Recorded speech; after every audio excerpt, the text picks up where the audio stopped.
we are the only European minority that we've been here, and we are present in all 28 member states. So it doesn't make us special, because everybody, all human beings, we are equal.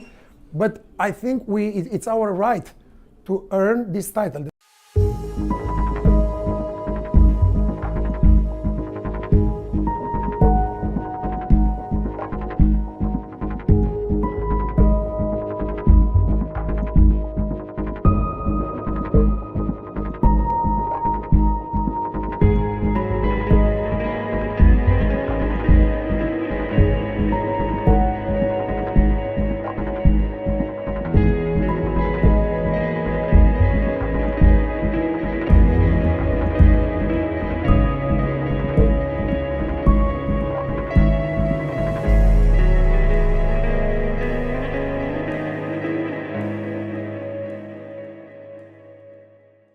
From 19th century until 1989, maybe, the Roma were perceived by the state, by the government, and by the Romanian population more like a social category than an ethnic minority.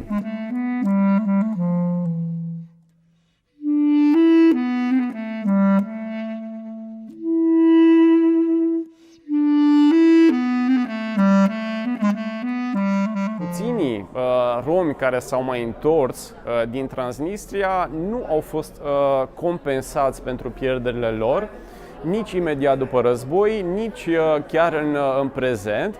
Avem în România le pralența, Samașopral, mulim râdei, murodad, avileam parpale, năcăjume vai de amenzii. Ca să ale love trăilas, ca n-ale o ce meră la con, n-ale sohal și la cu colega merg la hehalale. Proprietățile lor au fost confiscate, au fost românizate. Puțini din cei care au revenit, casele lor erau distruse, erau jefuite, vandalizate. Tanavileam din România, sopenehcă cârdi. Lineam ară grasa, linel urdonasa, linel galbi, sargena druma mară țoale, popai. Ame beșasa siercin, hatea în bahtale. Cadea, nu mai lasa cadeacă, hai toasa cadeacă. Cai ce s-a mai de păcimime? Din 48-49, romii nu au fost recunoscuți ca grup etnic, nu au fost recunoscuți de stat, nu au putut primi aceste drepturi. Hai gine macacoa pensia. E pensia cadeacă. Palai pensia cadeacă mai penena că barea răna mengă, mai penena că mai gena me. E, ce mai gina me canci? Mai deam amendar, po doi galbi bară, po trei galbi bară.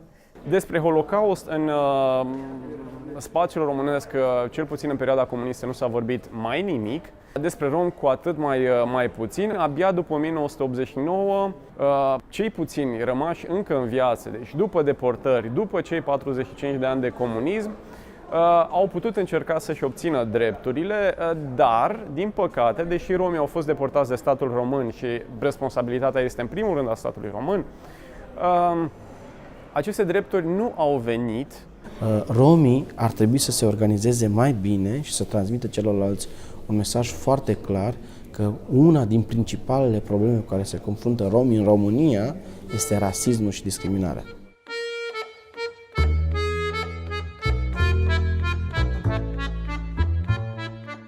Foarte multe abuzuri care sunt vizibile chiar și acum, la mai bine de 16 ani de la data în care această lege a fost dată. Este un proces birocratic extrem de complicat, dar aceste abuzuri, această insensibilitate, această necunoaștere a ceea ce s-a întâmplat cu romii în perioada războiului, ei bine, această ignoranță continuă să existe și acum și sunt oameni încă în viață care suferă de pe urma acestor lucruri.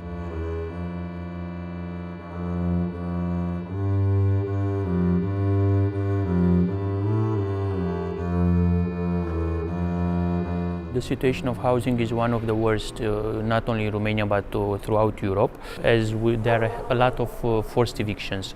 So there are a lot of Roma who live in their homes. Some of them live for generations, not just for years. and one day the mayor wants to kick them out, either to grab the land for economic and corruption reasons, or to get rid of the Roma from the town, so for racist reasons, or both. The Roma houses are demolished, hundreds of Roma with their families, their children, women are kicked out, and then they are placed in toxic areas at the outskirts of the cities. In most situations when families are evicted, there are huge problems. First of all, they have no place to sleep. Most of them would lose their jobs because they are placed outside the city. Going to a job is very difficult. They cannot have showers. Children are having a very hard time to stay in school. They lose basically everything. That house, good or bad, is being destroyed. Everything that have gained for 2 generations is lost in one day. They are outside with absolutely nothing, maybe a blanket or whatever they can get their hands on. Abia de un secol și jumătate romii sunt oameni liberi, lucru pe care cred că mulți dintre cetățenii României nu-l cunosc. Spun eu că în timpul ăsta de aproape 160 de ani au avut mult prea puține lucruri la dispoziție ca să se poată dezvolta. După cum bine știți, romii totdeauna au stat la marginea orașelor și comunelor, așa după cum bine vedeți, și aici niciodată nu stăteau în municipiu. Toate aceste disparități și decalaje le-au redus cumva oportunitățile de a se integra, de a se dezvolta așa cum trebuie să fie un popor bine înrădăcinat. Este nevoie de o construcție etno-politică, pe de o parte să promovăm și să conștientizăm pe toți romii de propriile valori culturale, iar pe de altă parte să-i mobilizăm și să creăm o mișcare civică și politică care, într-un final, să determine apariția unei clase politice care să le reprezinte la cel mai înalt interesele și să fie vocea lor. Încercăm să facem activități care să sprijine identitatea și cultura romilor și să-i ofere acesteia din urmă demnitate. Pentru că unii romi sunt săraci, alții nu sunt. Însă toți romii au nevoie de demnitate, de tratament egal și de stimă de sine. My life is Roma, my behavior is Roma, my habits are Roma, everything that I do, I'm Roma and I'm proud that I'm Roma.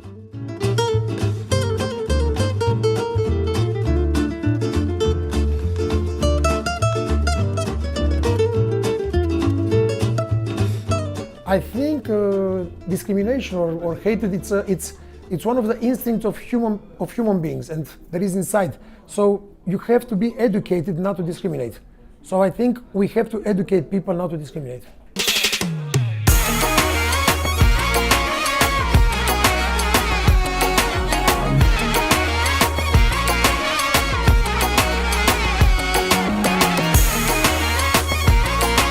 Keep your traditions, but try to change, to update yourself to the level and to the standards of the society.